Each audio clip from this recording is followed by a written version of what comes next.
Hello, my friend, and welcome to the 435th episode of the Sales Podcast. I'm Wes Schaefer, the Sales Whisperer, your host, coming to you live from lockdown in California. Crazy times here with this coronavirus, but hey, the show must go on. As I do this intro, I interviewed today's guest, Dr. Ethan Becker, about a month ago. So things have changed dramatically since interviewing him, but today as I do the intro, it's Friday, March 20th, and, I've had calls with clients from Miami, Baton Rouge, Houston, Austin, and they're busy. They're moving ahead as things roll on. We keep hearing various lockdown requests or orders from various cities and now states, California, New York. But, I wanted to open with this and mention it so we can have kind of a timestamp on this, see how this unfolds. I think overall we're going to come together. This will make us stronger. Just heck, 75, 80 days ago, people were making New Year's resolutions saying they want to be less busy, read more, relax more, catch up on their sleep, spend more time with their family, actually have meals as a family once again. Now we get all of those. So careful what you wish for, right? But I think it's a good thing.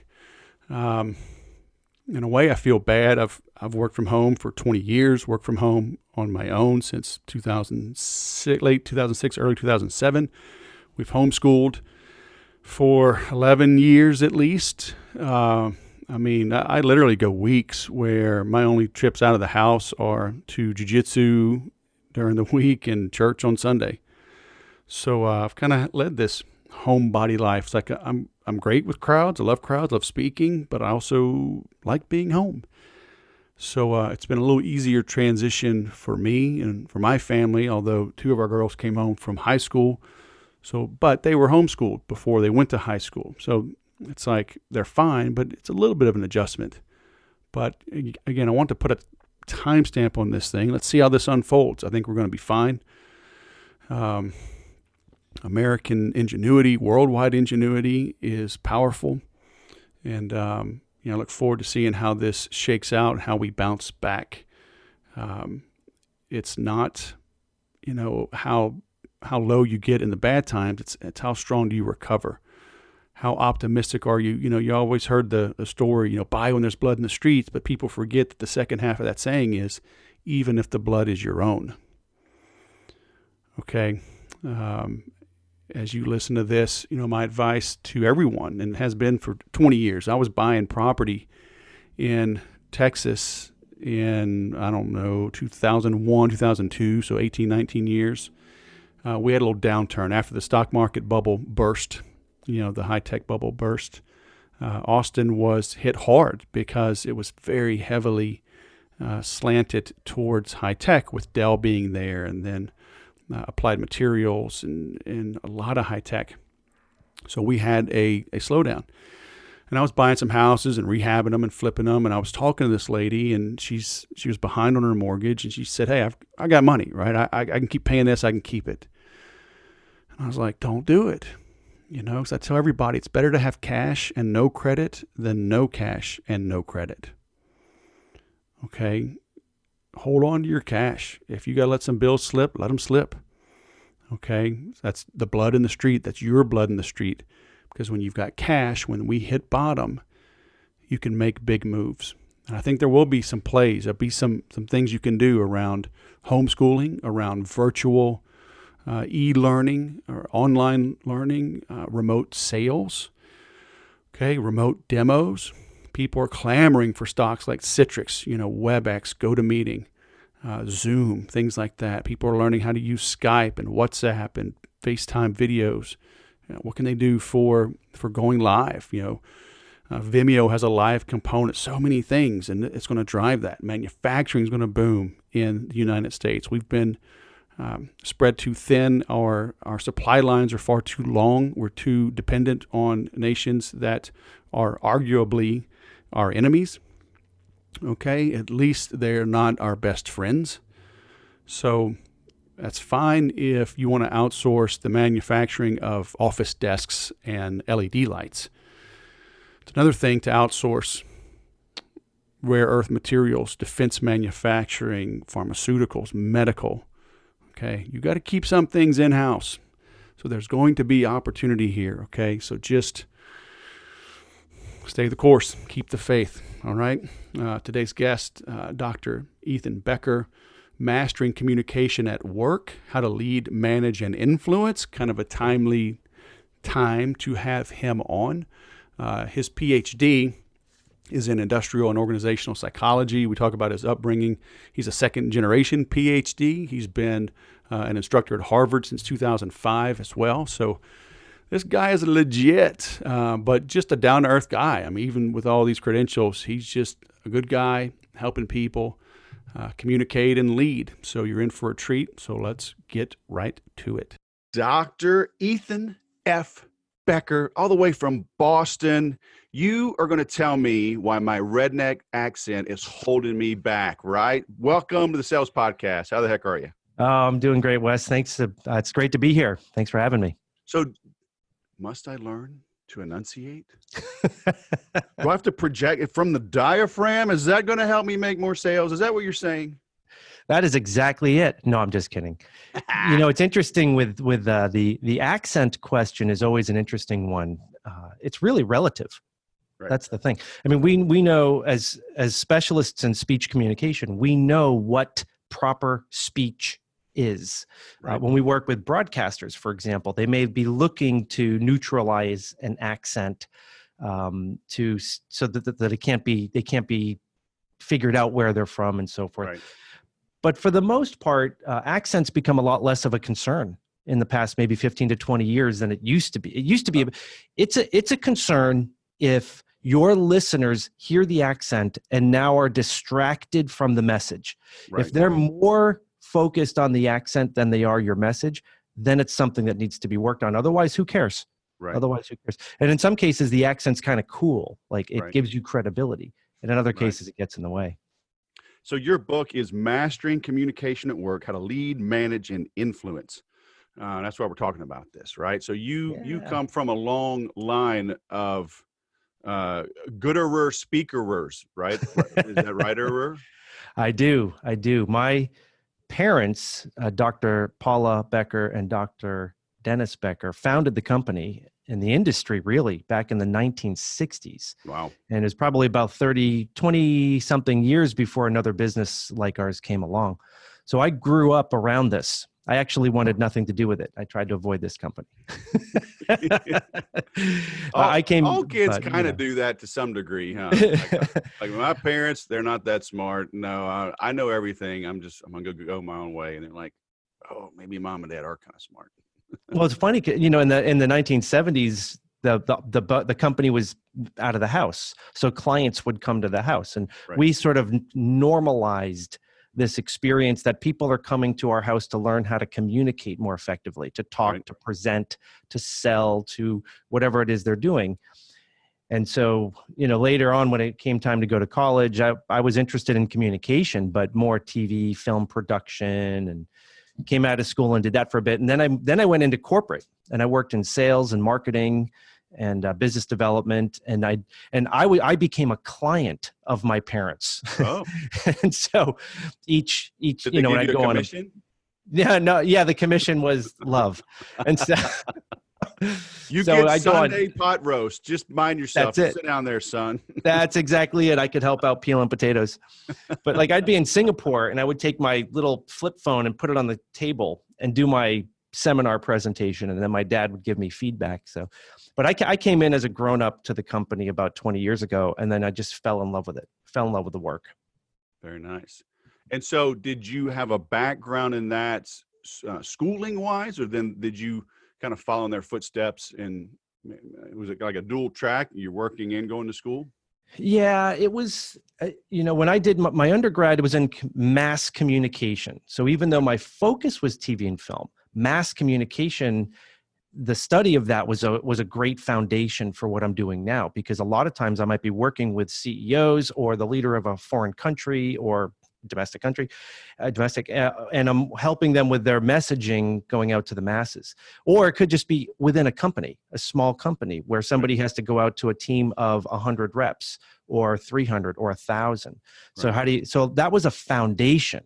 But then later on, when I went back for my MBA, I was interested in business.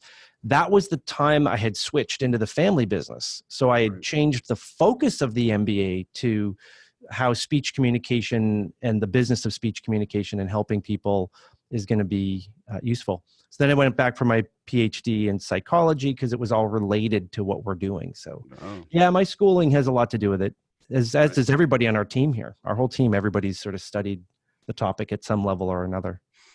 So are you focusing, or where is the focus, right? Is it executive coaching? Is it, hey, here's how to give a speech. Here's how to write a better email. I mean, is it all the above? Yeah, it's a great question. In a way, it's all of the above. Executive coaching, we look at it as sort of this new thing that's popped up. And it is a little different. If you go to a symposium on executive coaching, they'll talk about a lot of psychologists have come into the field and they talk about, don't tell people what to do. You've got to ask them questions so they can figure out what to do, which I get that.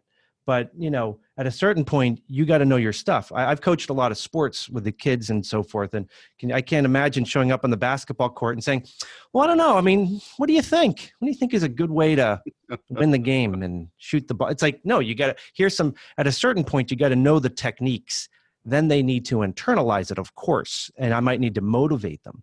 So we do a lot of that. We call it executive communication coaching, because at the end of the day, it's helping you take your thoughts up here and then figuring out how should they come out in a way that's going to be effective in whatever that environment is. So as you imagine, we do a lot of work with sales folks because communication is a huge component there. I always think of Hoosiers, man. You got to run the picket fence and don't get caught watching the paint dry, right? That's it. Right. And you can't learn to swim by reading a book. So at a certain point, you gotta open the mouth, talk, practice. And so for us, we do a lot of that. And the work that we're doing is speech coaches.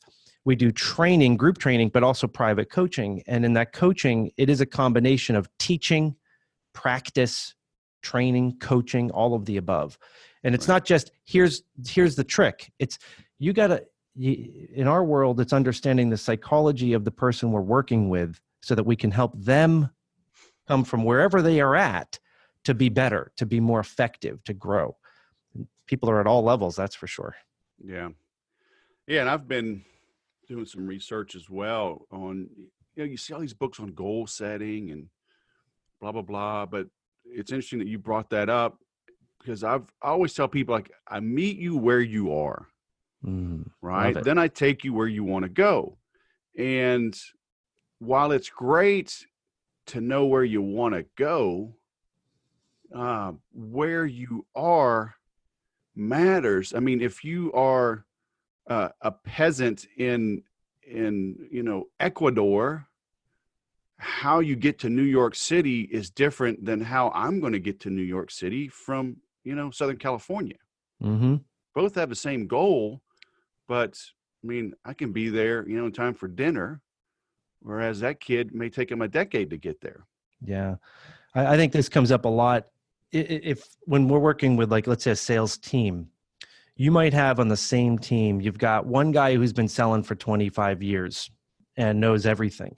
And then you've got the new kids coming in. Thinks he knows everything. Yeah. That's so true. He probably had one great year and then he's relived that year exactly 25 years. But I digress. And I can tell you, the best of the best know that about themselves. Right. Like they know, they laugh at themselves because, like, yeah, I was that guy. I thought I knew it all until I didn't. Yeah, exactly. But you might have you may have a blend of people within the same group, same team. And so part of the challenge is, how do you help that senior person polish and learn? And how do you help that junior person become senior? And you could look at that through the lens of some of the traditional selling things like spin. For instance, many of us have heard of spin selling, been around since the 70s.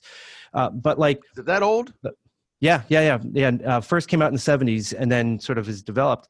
But you've got like the seasoned folks are like, they don't even need the acronym. Just keep talking. I'm getting the book. I'm listening. All right.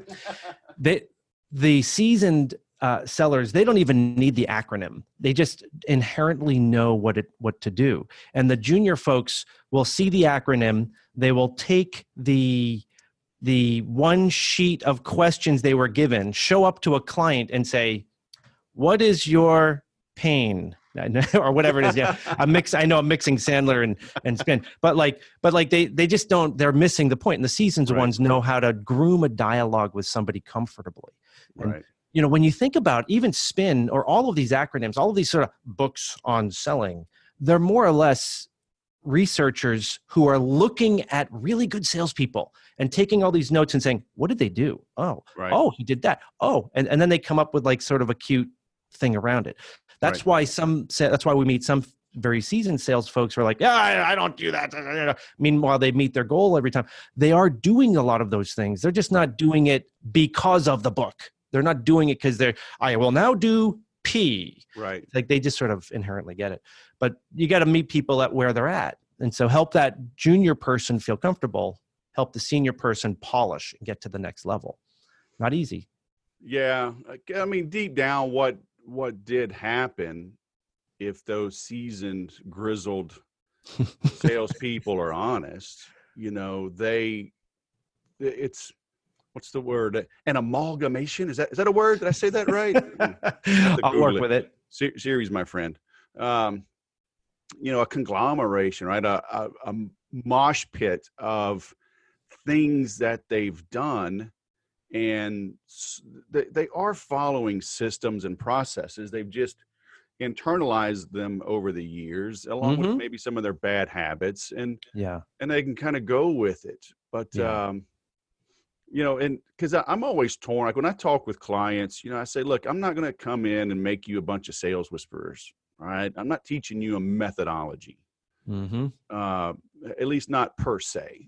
But there's fundamental things you have to do. I always equate it to dating, right? I tell people, if you shower and put on deodorant and, bring your clothes to the dry cleaners, 4 or 5 days early and pick them up, so you show up looking presentable and smelling nice for your date. Is that manipulation? Is that a process, or is that just common sense, common courtesy, stacking the odds in your favor? Is it all the above?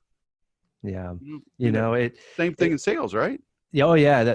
One of the challenges that we've seen are when a new book or methodology or sort of the book of the month comes out. Yep. And then sometimes you've got the senior leadership in an organization, the C-suite, maybe applying pressure to the head of sales to say, "Hey, let's try this new thing." Right. And Challenger's a good one. That's kind of a new. I was thinking the same thing. That's came out hot lately. And it's really funny because when you look at it, their marketing is really effective. They're going into companies saying, "We're doing it totally different, never been done before." In fact, they're saying it is the best, the newest, best new invention since the invention of separating accounting and sales in the 1920s. Which I read that, I was like, what? And then when you look at a lot of what's going on, it's kind of like 1950s, 1960s style selling approaches, but with new language around it. But here, okay, all right, I'm just picking on them. I shouldn't. There's good stuff in there. Sure. But here's where maybe your listeners might care about this, right? So this is where the problem that we've been seeing is that. So now you've got a new sales team. They want to go all in with something like Challenger or whatever it's going to be next year. So they've got this sales, the grizzly, crusty sales team that has mastered their particular approach. Getting them to change the way they think is incredibly difficult because in their mind, they have memories, years and years of successful closes. And don't worry about the no's. I'll just keep going. And so they have that. So getting them to change with the new thing by a sales manager half their age is very, very difficult. And what can happen is then they become toxic to the rest of the team. Mm-hmm. And it's a crappy scenario. So that what you got to do is get those people on board first. Right. And usually the way you do that is Well, first of all, if they're making their numbers and they're doing business great, then you really should be questioning yourself whether you should be changing to a new methodology or not. But let's just say that's the decision. You say, look, the reality is they're not making it, and the company as a whole is tanking. Because the industry has changed. Maybe there's new federal regulations, and now you need to sell in a different way, or you used to target maybe physicians, but now you're targeting procurement, right? So there's a justified reason for it. But if you can't get those senior leader, even not leadership by management, but leadership by performance, you can't get them on board, it's going to be almost impossible to get the newer folks, or you get the new young folks come in with the whole attitude of those old people. And now you got to divide it. It's not a team. You just have a collection of people selling, which is a big difference. Right. Anyway, these are just some of the things that come to mind around this. Yeah. I mean, from a business standpoint, I mean, to a greater or lesser degree, they do need a playbook, right? I mean, everybody's got to be saying the same things. And, you know, if I say it's a 50% done deal, it needs to truly be 50%. Yeah. Right. To take some of the mystique out. Right. It's like, oh, well, there's Ethan. He says it's 90%, but Ethan, he's pie in the sky guy. And that thing's probably only 50%. And there's Wes. He says it's only 50%, but he's always a sandbagger. He's, oh, woe is me. That deal's probably 90% done. So, you know, the manager starts massaging these things. So you need some systems in there, but I mean, do companies, like in your experience, do they try to apply too many systems or too few? Oh, I've seen both. The too many ones are really frustrating. And because you got folks who need to be out in the set, they got a number to make and they're out in the field, but now they've got this new system. But here, I guess what I've seen make it work is when those teams talk with each other, when they communicate, when they invest time in pulling the team together. And if it's a remote team these days, boy, it's so much easier with technology to have miniature meetings and powwows and just let's make sure we're on the same page.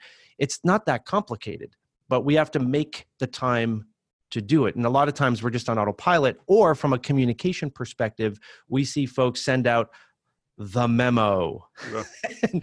And boy, isn't that ineffective. You know, you've got all these reps out there in their cars or wherever they are, and they read the email, and there's so much room for misunderstanding. If our team is really close and tight, I can see a memo, know what to do, and I'm going to start like a football team that practices the same 7 plays every day of the week, all week long.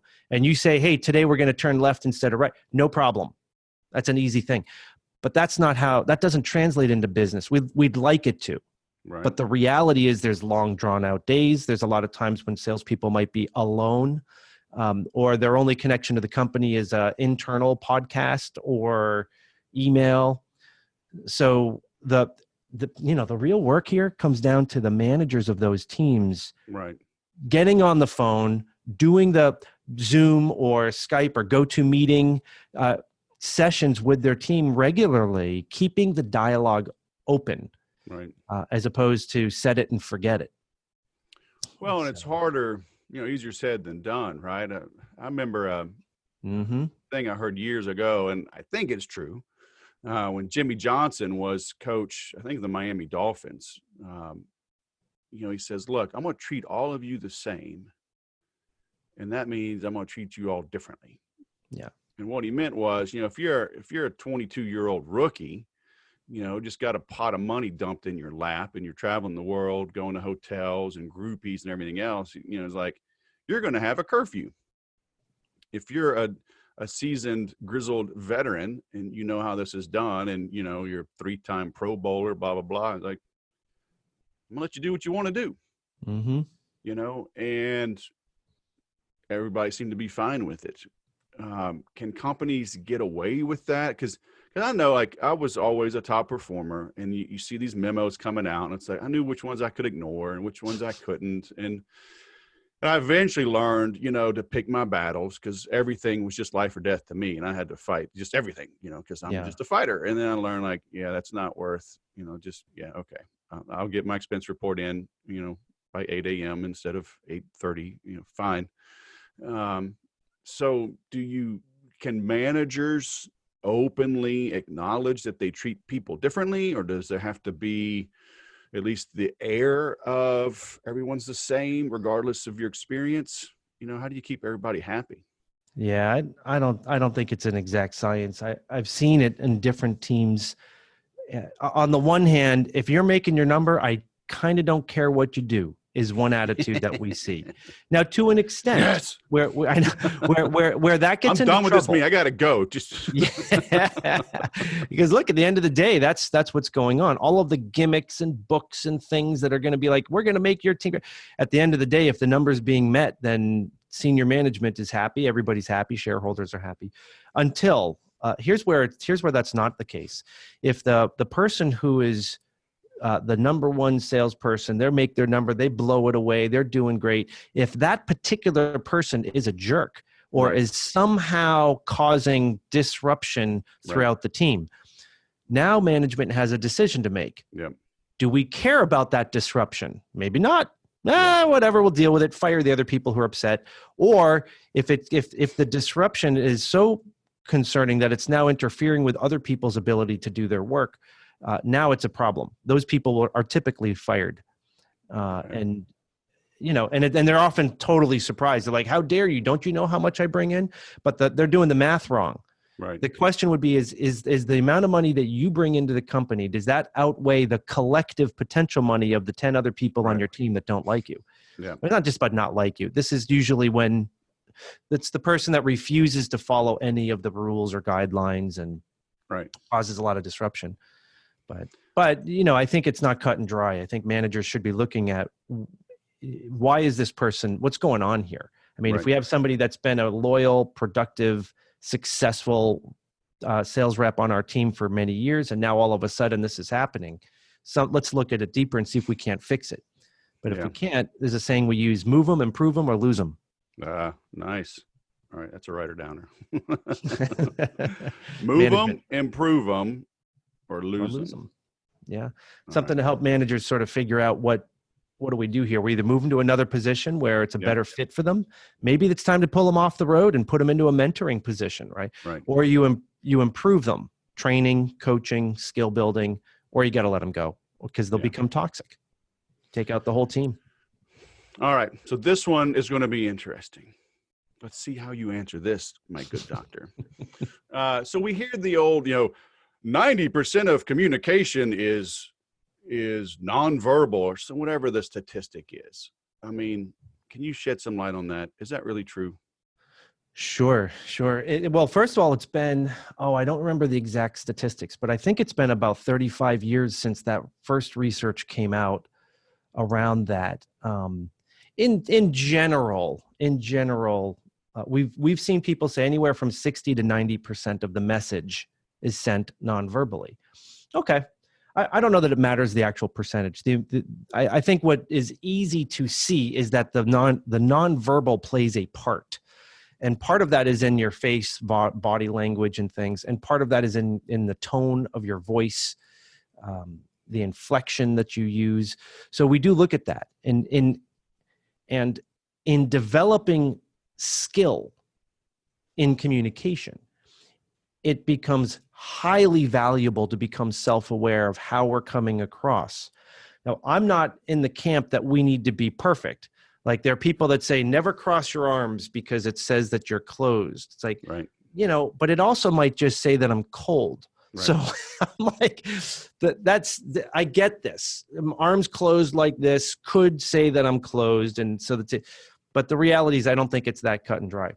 Right. Become self-aware how we're coming across. Become self-aware what our face is doing. Where this becomes an issue is that when I'm saying one thing with words and I'm saying something else with my tone and body language. Classic example. Okay, ready? For those of you who are just listening, not watching, you can just imagine. You go to the company-wide meeting, the executive comes out and they say something like this to the whole company. They say, I'd like to congratulate everybody on the best quarter the company has had in the last 15 years. All right, time out there, right? Now, I'm saying one thing that's highly emotional, best quarter in 15 years, but the tone of my voice, and those watching could see there was no change in my facial expressions, is saying a different message, whether I know it or not, whether I intend it or not. Where skill in the communication comes in is, can I match these two things? Right. So when I do, it's very effective. I could say, hey, I just want to congratulate everybody. This has been the best quarter. I don't have to be like over the top. Hey, This has been the best quarter. I don't have to do that. I don't have to do that. But when I have no emotion around something that is emotional, right? So the self-awareness around this is what really helps raise our game. Yeah.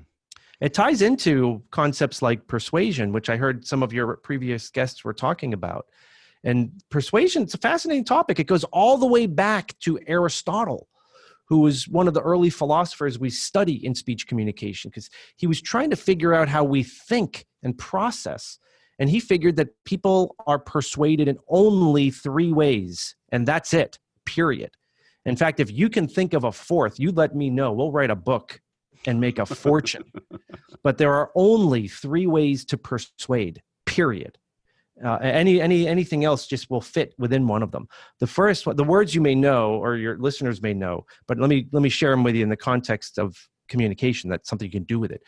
The first one is the Greek word ethos, which is the idea that you will be persuaded through means of credibility or ethics or reputation. Who are you? Your title, the kind of person that you are. And see, with ethos, the thing that's fascinating is that ethos is a relative thing. What's credible to one person is not going to be credible to someone else. So part of your skill in selling is to know, who are my listeners and what will they consider to be good quality ethos. And that's where we get into trouble. Marketing gives us, here you go in and say these brand names. And then we go in and we say the brand name. But if that customer thinks that brand is no good, my ethos drops.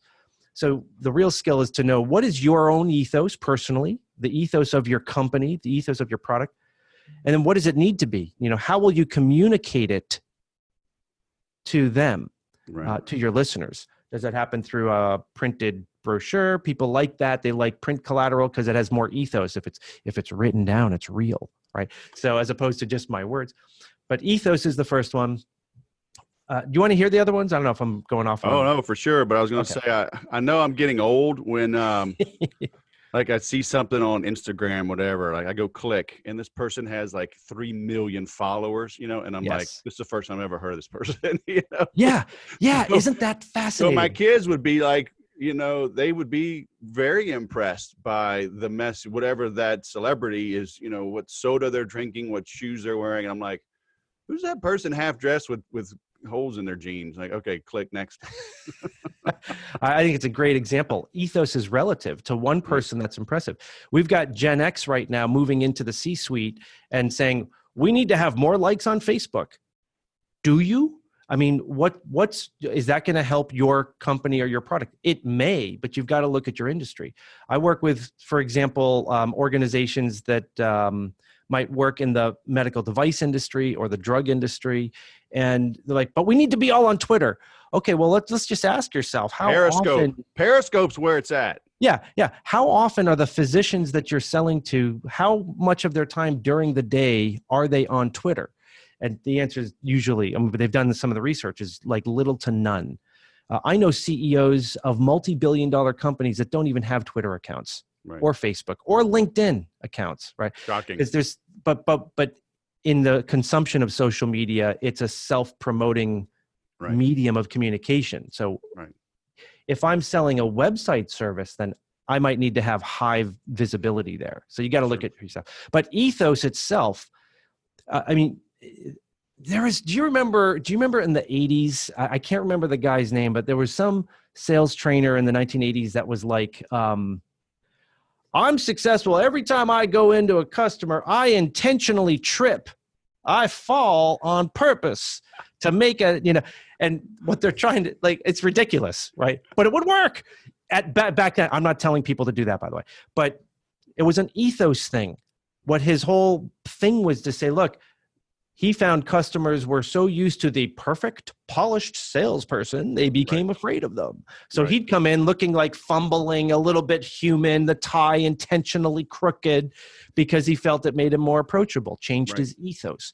What's your ethos is a question you should ask yourself going into whomever your customer is. Right. If it's a computer company, then ditch the tie.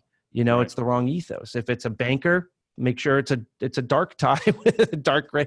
And that sounds kind of old news stuff, but that's just what you look like. But so I experienced this, right? I was living in Austin, and when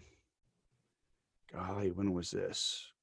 I moved there late 99. I'm starting with a high tech company in the summer of 2000. Went to high school in Houston. I kind of understood the whole Texas vibe. Certainly Austin, keep Austin weird, was booming right then. And I'm working for this company out of Utica, New York. And I'm assigned at least this one account. It was local, so I got to run it. But for some reason, this gal from San Francisco is the lead sales rep and I'm brand new. So she's dictating the terms, flying in a systems engineer, and she's like, we will wear suits.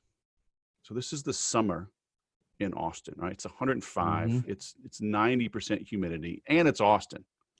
I'm like, I don't think that's a good idea. No, that's what we're doing. I'm like, okay, I'm too new, right? I'm just going to salute and, follow orders. And we show up at this office. And it was the heyday of the bubble hadn't quite burst. This company had all this money, this huge office with like 5 people and a ping pong table, right? The doors are locked because they don't have enough. They don't have a receptionist yet. So we got to buzz in, and this guy shows up. He is in walking shorts, and I think he had a collared shirt. But I mean, he goes, "Whoa!" It's his first reaction, seeing the 3 of us dressed in a suit. And I was like, oh, I knew it. But I just looked over at her, and I just wanted to see her reaction. And I was like, that's awesome. She knew that I knew that I was right. but it was that wrong ethos, right? That's an ethos question. Yeah. And it goes both ways. I mean, if maybe they are in Hawaiian shirts and shorts and socks, but if for example, what you are selling, do you have the ethos of that? So, for example, if you're selling, I'm just going to make this up. If you're coming in to sell something around financial investing, they may expect, and you show up in a Hawaiian shirt and socks. Now you have the wrong ethos in their eyes. They are like that because they maybe do what they do, but they wanted somebody in the suit, right? So it's a question that a team should ask. This is not across the board. Right. Just mirror them, but ask yourself before you go in, what's the ethos that's going to work well? Not just with what I wear, but in what I'm talking about. A lot of times teams are given the deck from marketing. And marketing has created it. I work with a lot of marketing teams, and they've created it outstanding. They have every potential reason why the product is amazing, and with gorgeous pictures too to go with it, and all sorts of positioning. And what happens is then the sales rep is out there in the field having been told, this is the presentation you must give. All 84 slides. That's right. What's not said out loud is the following sentence: whether it works for them or not. Mm-hmm. They don't say that out loud, but that's what's implied. And then you have reps, especially the junior reps, who are failing because they're going out reciting presentation that the customer maybe doesn't even care about. Right. Those seasoned sales reps, they don't need a book or a philosophy to tell them when they have bored the listener. The seasoned sales reps know they will just stop. Right. It's kind of like when you made the sale, stop talking. Yeah, shut up. It's like that. But anyway, this is an ethos thing. What the 2 questions you should know: what is my ethos, and how will I communicate it to people? Mm-hmm. The second one is the Greek word pathos, which is the idea that you'll be persuaded through means of emotion, some type of an emotional channel. I heard one of your guests talking about empathy. Fits right in there, right? It's the emotional component. Whether that's happy or sad or empathetic or whatever it is, it fits there. And then the third one is the Greek word logos, which is the idea that you'll be persuaded through means of logic. Yep. For example, statistics, data. In shirt sleeve English, we say, yeah, it just makes sense. Yeah, it makes sense. I get it. And what's fascinating, what Aristotle was saying, is that there is ethos, pathos, and logos in everything. It is in the physical space that we're in. It's in the topic that we're talking about. It's in the way that you sound. So it's not a question of, do I do the ethos thing Ethan talked about? It has nothing to do with me. The question is, what do you do about the fact that it's already there in your communication? Can you use it? Can you pay attention to it? Can you match, for example, what you say with the way that you say it? Like the example I gave a moment ago of the executive, if I'm saying something that's pathos, do I sound it? Do I even sound like I care about what I'm talking about? And, we've seen these kinds of things manifest in a lot of different sort of ideas over the decades about, be passionate about your product and stuff. Well, the real skill is to know what your listener needs you to be and adapt to that. And that's not about being a fake person, by the way. People in sales tend to really understand this. When we coach and train senior executives or people in development or R&D or finance, they struggle with this because they think I'm telling them to not be authentic. No, I'm telling you to, look, Matt, we have thoughts in our head and we want someone else to get the thought. So we open our mouth and sounds come out. Air comes out, hits the vocal folds, they vibrate. Our articulators, the jaw, the teeth, the tongue, shape the sound. Somebody else gets it. Now they have the same thought we have, in theory. The problem is when I'm not communicating clearly, who knows what kind of thought they're going to have. So I'm not saying be a fake person. I'm saying skill up. Get familiar with the way that you speak, the way you talk. And when you can match what you say with the way you're saying it, the quality of that message is high, and you'll be much more impactful. So what about things like NLP? You're talking about, folding your arms, and people talking about mirroring, and if they talk fast and you talk fast, they talk slow, you talk slow. If they use, fancy language, use fancy language. I'd be careful with that. I think some of those, is there some truth to it? Maybe, yes, in some cases. But the problem is to blindly say that is very dangerous in the world of making connections with people. Many people get offended by that. And if you are from another part of the country and you start dropping in an accent like them. Now, sometimes we can't help that. That's a human condition. Some people will tend to talk and sound like the way it's a very normal thing. But doing it intentionally can really become insulting. Mirroring, dangerous stuff. But there are things we look at. For example, here's a little more Aristotle for the world. Aristotle talks about how we connect with people. Some people think in what he would call an inductive reasoning pattern, where they need all the background information first and then the point. While other people think and process in a deductive reasoning pattern. That means they need the point right up front and then the background information. This is incredibly important for people in sales to master this skill. Number one, in listening. Does my listener need the background details first, or do they need the main point first? And until when these two people meet each other, look out. There's no connection. It's frustrating. So salespeople, to match what your listener needs you to be, is not mirroring them. It's paying attention to how they process communication. And I'll give you the textbook example in the world of selling. It would be when somebody says, so how much is this going to cost? And traditional sales training says, never tell them the price until you've presented the value proposition, which I think is wise advice half the time. Yeah. If you have a deductive thinker and they say, what's this going to cost me?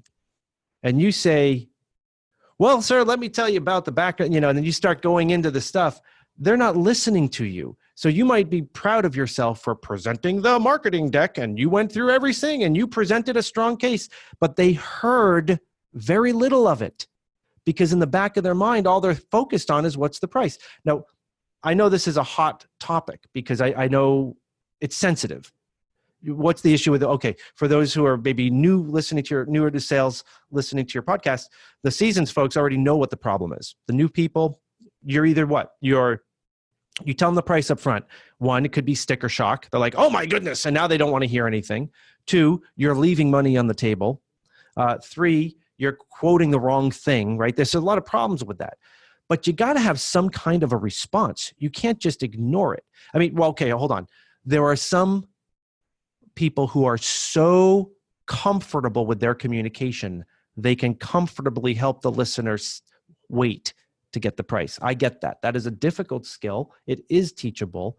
But in the meantime, what's more comfortable is build a relationship. You might say something like this. I'm going to make this up. Let's say I'm in software sales and I'm dealing with hundreds of thousands of dollars. So the person says to me, well, I'm going into an IT department to sell them a new security software or something. I don't know, whatever it is. And they say, how much?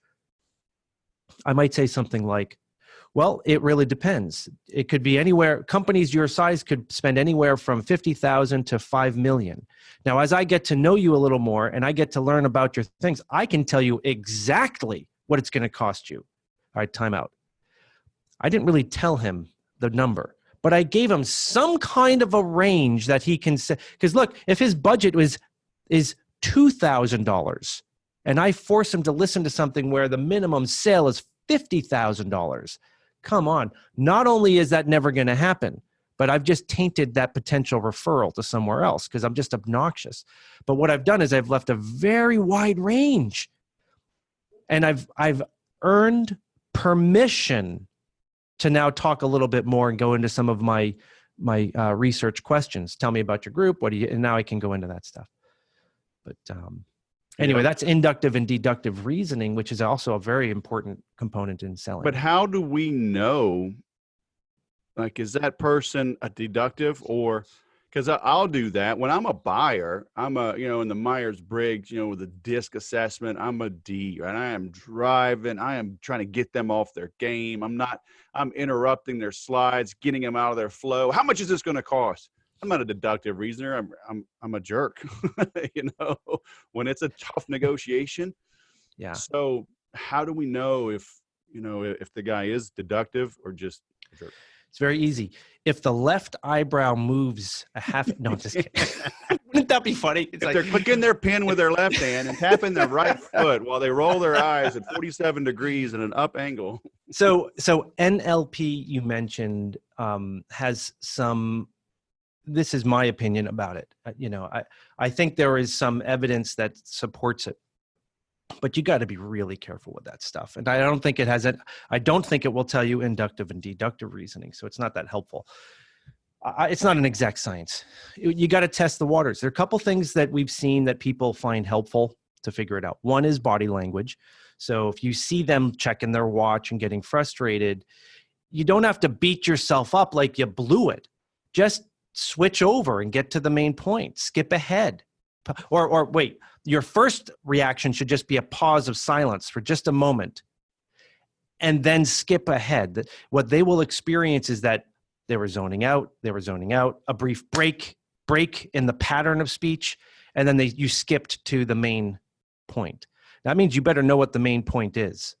So, you got to know who your listeners are. Another way is to ask questions. And as they are answering the question, that can give you some insight. Are they more of a pathos person? Are they very, hi, how are you? Did you see the traffic out? Are they very logos? Yes, thank you very much. We start in 5 minutes. You can pick up on these things by just listening and paying attention and then try to match to that. That is not mirroring. That is called saying, look, if this is how they process, then I want to send my messages in a way that they can understand and maximize the chance that it gets through. Yeah. So, and we don't have to live in the extremes. It's not like you show up and just say, $5 million. It's a range. Right. And most of us, if there are people who live extremely inductive, extremely deductive, most of us live in the center. Right. And that's why you can talk to people opposite of you and be just fine. Yeah. Yeah, I just had this conversation with my son. He's about to turn 22, very entrepreneurial, great salesman. and we were literally this weekend having this conversation, and I was like, look, when somebody answers the phone, the way they answer the phone, I will adjust how I engage them on the fly. Mm-hmm. You know, if like, good afternoon, this is Dr. Ethan Burke, and Becker. I want to call you Burke, Becker. Sorry. Very slow and methodical. I said, I'm not going to match you 100%, but if if that's a -10 on the scale, versus, hi, this is Ethan, man, I'm gonna help you speak more better, and that's a +10. I'm like, and if I'm a 0 on the scale, I may try to dip down to maybe a -5 or -6. I'm going to slow it down a little bit. Hi, Dr. Becker, versus Ethan, man, it's so great to reach you. So is that kind of what you mean with the matching versus, or is that a little bit of interesting, it's a little bit of overlap maybe? I think it's interesting that you brought that up. There's a part of our company there's a division in our company called the Customer Service Training Center. And when in the world of customer service training, what you just described is something we try to train people who work in the world of customer service to do. It's very hard because they're on the phone, call after call after call after call after call. And the tone of the voice and the sound of the voice can diminish or become, very. So thank you for calling the airlines. This is Ethan. How may I help you? That the way we sound has a psychological impact on the listener. So you have to sound friendly and so forth, which is very difficult to do when you are fatigued. And it's a skill. Working the phones is not for everybody. I've invited many people to quit their job and find another job and not in a mean-spirited way, but it ain't going to work. Like it, I may love basketball, but I'm not playing in the NBA. I mean, I really love the sport, but I can't play, Sometimes you got to find another job.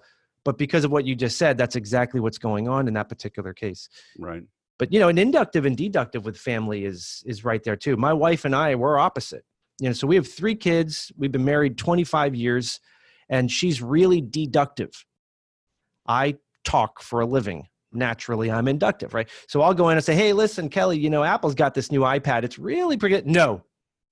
It's like, but I just wanted to kind of. You got to cry, man. You got to cry. So we figured out cues with each other. I'll go in the living room and I'll say something like, hey, Kelly, you got a sec? And then I listen carefully. If she says to me, sure, E, what's up? What the hell you want, you jerk? Yeah, that's right. She says, what's up? I say, I know I can be inductive and she can take it without getting frustrated. But if I go in and I say, hey, Kelly, you got a sec? And she says, what? 25 years of marriage has taught me to say, love you, oh, nothing. I'll see you later. I gotta go. I love you to the moon and back. Have a great day. Can I get you? And I don't get mad about it. We actually, the two of us, we joke about it. We laugh at it because, look, it's very real. The anger and frustration that happens is real, right? But when you can joke about it, it diffuses it. And that's just in the personal life. Take that over to the relationships with your customers and your clients. We're not perfect. There are going to be times we talk a little too much or we're too direct to the point, right? But when we can talk about that openly, there is a huge difference. And this will be good for your sales managers.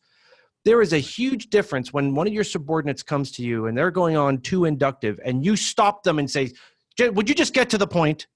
There's a big difference between saying get to the point and time out. Tell me deductively, assuming they've been trained on it, of course, but tell me deductively. The first one sends another unintended message. When I say to you, would you just get to the point? There's another message coming through aside from getting to the point. I'm angry at you. I don't like you. I don't respect you. None of these things could be true. I might think the person's great. I'm just frustrated because I've got stuff going on. But that doesn't change the fact that is the message that subordinate walks away with. So managers have got to raise their game in the way they communicate. Perfect? No, we're not going to be perfect. But when we can talk about these things, wow. Right. The difference in the relationship is incredible because then I can say to that person, time out, I do want to hear you, but you don't have my attention right now. Can we talk later? That person leaves, and instead of being all mad and grumpy and complaining to all their friends what a jerk you are, they're back to work in 2 seconds. Right. So this is why we invest time in learning and developing our own skill. No matter how long we've been doing it, we can always get stronger at the way we communicate. For sure. And the best way to do that is by getting your book, isn't it? Oh, that's a great book. Mastering Communication at Work, How to Lead, Manage, and Influence. So I am linking to that from our show notes here. I can get it. Your home on the web is, no, I just lost it. Give speechimprovement.com. Speech improvement. Right? Yeah, the website is speechimprovement.com. That's the website. Take you back to our company's firm. We're all over the world. Amazon's a good place to buy the book. Porchlight is a good place to buy the book if you like to buy it from there. It's called Mastering Communication at Work. It is an international bestseller. It became a bestseller within its first year. And then it's been an Amazon #1 in 13 categories. It's used at schools. It's been used at Harvard, at University of Texas. It's been used at, I don't know, a lot of universities will use it in business.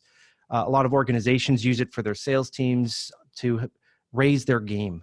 Right. Oh, I should mention, if you like this kind of thing, this is relatively new, but we just released an app on the App Store. This is free. And we did this, primarily we did this for our clients and folks who've come through our work as a companion to the types of tools and techniques they're learning. So we call it Speech Companion. It's on Apple only right now. Will we do Android? Yeah, probably. But right now it's just on Apple. Right. But if you buy the book, we didn't plan it this way, but a lot of the tools in the app supplement the book. So there are things in the book we talk about, for instance, like articulation, the importance of speaking clearly, which is not the same as accent, but it's about being clear. Funny story.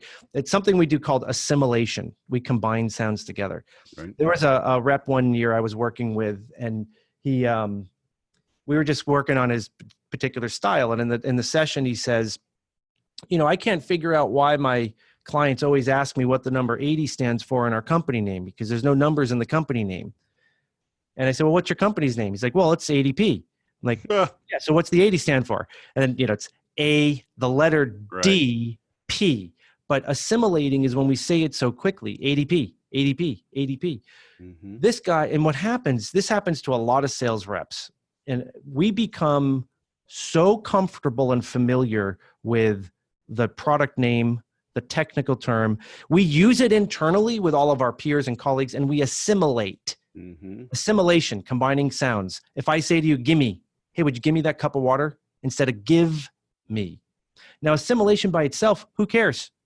If I say, gimme the cup of water, if 2 seconds later there's a cup of water in my hand, who cares? I've communicated. But when I'm talking with people that know me, not a problem. But when I'm talking with people who don't work with me every day, now the clarity of my speech becomes an issue. Right. And if I say the product name and I assimilate it and they don't hear it, very few people will stop and say, can you say that word again? Right. They just nod and smile, but they're not really thinking about what you said. Now they're distracted and your effectiveness becomes diminished. So in the book, one of the areas we talk about is how do you strengthen the quality of your articulation? And then in the app, we built a tool so you can do it because you can't learn to swim by reading a book. You actually got to practice. So we built something in the app. We didn't do that because of the book, but these are just tools that we teach. So if you like that kind of thing, it's good stuff. Yeah, keep in mind, it may be helpful to hear. Why do we look at some of these nerdy things like articulation? The founding of our company in 1964. My mother was studying, is like a Reese's peanut butter. She was studying speech pathology, and my father was studying rhetoric and public address. And they met, and they had this idea that if you could coach an executive the way an athlete was coached, you could really change that person and help them improve in their communication. And that's when they started the Speech Improvement Company. So even today, we're not doing speech pathology here, but we're taking elements from that world into the business world, and we have found a profound difference with those who are able to turn it on or off when they need to. It doesn't mean you're going to have perfect articulation all the time. That's not what I'm saying. I'm saying is you need to be able to turn it on when it counts at any given point in your sentence. And you do, and look out. It's really, really effective. Amen. Well, I just got the app, stopwatch, video recorder, plosives. Oh, you got it. Plosives, Cool. 4-step outline, patterns of reasoning, persuasion, fear of speaking, motivation matrix, and guidelines for feedback. You'll find, there's a podcast there. I don't do a podcasts anymore. So it's not like it's, but we had some episodes back in 2008. We used to do some of these. And so I put them into the app. Nice. I see that link. They're good. They're short. They're like 7 to 10 minutes at the most. Right. Questions that were sent in about how would I handle this situation. While they're not specific to sales, they are all specific to business communication. Right. So and communication. Absolutely. Sales. So, it's all good. That's in there. So you might like that kind of stuff. All right. Dr. Ethan Becker, thanks for coming on the show. It's been fantastic. Hey, Wes, great to be here. Thanks for having me. One last question. I almost forgot. What'd you think of the Pak commercial on the Super Bowl? I loved it. Dude, was that good or what? I wish I could. We have that kind of stuff all around our office. I mean, we're in Boston. We joke about that stuff all the time. Our team here has such a sense of humor, but when that came out, we were loving it. And, my good friend, he married a girl from Boston, and I tagged her on Facebook right away. I was like, Christine, do you approve? Yes. Oh, it's still wicked good. Yeah, wicked pissa. Those are some of the words that we say down around here back in Boston. I don't have much of a Boston accent, but it can come out, from time to time because I did grow up around here. But for the most part, when you're raised by 2 PhD speech coaches, yes, my dad calls me on my accent. It's not the R's, but it's the sounds, which are different. But funny stuff. And when I travel overseas, I do a lot of work all over the world. Right. I lived in Malaysia, actually, with my family for a little while and worked throughout Southeast Asia. And I'd meet people and they'd say, you're from America. We can tell that. And then when we'd say Boston, they'd say, but you don't sound like you're from Boston. I don't know. It's all funny stuff. That was a great commercial. All right. Sounds good. Thank you, sir. Have a great day. All right, Wes. Thank you. Take care. I am sure glad accents don't matter so much anymore because I haven't lost mine. I'm not going to lose mine. You heard me? So, hope you got a lot out of that. Smart guy, get his book. I linked to it from the episode. It's an Amazon link. I get a couple nickels when you do that on all my books. I've got a resource page on the website as well for all the authors that have books, so we link out to them. So, go back through the 3 ways people are persuaded. NLP, Aristotle, just so many good things. Communication is key. It's key in everything. And we need leaders rising up right now in these crazy times. So master communication, okay? I'd mentioned a couple things I was working on with the Inner Circle and the Vault, and with these crazy times, what I've decided to do is I'm not renaming anything at the moment. I'm keeping the 30-day sales growth. I'm running a promo right now. If you enter the promo code MARCH, all capital letters, I think you have to do capital. It'll do it for you anyway. But I am waiving the setup fee on the 30-day sales growth program, and I have cut the monthly by 75%. To make it easier for you to stay plugged in, get ideas, get some hope, if you're down. And it's month to month, and it'll stay that price for you for 6 months. So that should be plenty of time for us to get through this and rebuild and be back on track. Okay, but 30daysalesgrowth.com, enter promo code MARCH, and you are in. We meet on Mondays live via Zoom, and it's live, it's interactive. You can ask questions, and then through the group, you can ask questions at any time, and I usually answer them within a few hours. Sometimes, if I'm not on a client call, I'll answer it right away. Okay, so it's my way to help you. You can help me, right? People join. It's super affordable, but every $50 helps. All right. 30daysalesgrowth.com, promo code MARCH. And if you need some help, though, around your CRMs, around your marketing automation, around scripts, remote training, if you need help figuring out how to do this remote thing, right? If you've sent your employees home, they're working from home, you need some ideas on how to help make that happen, hit me up, okay? It's what I do. I'll do all I can from a fee structure to help make it affordable for you to get the help that you need. But I can help you do it. I've done it for a long time, and I'm kind of good at it. Okay? There you go. Toot my own horn. If you don't toot your own horn, there won't be any music to dance to. All right? Thanks for listening.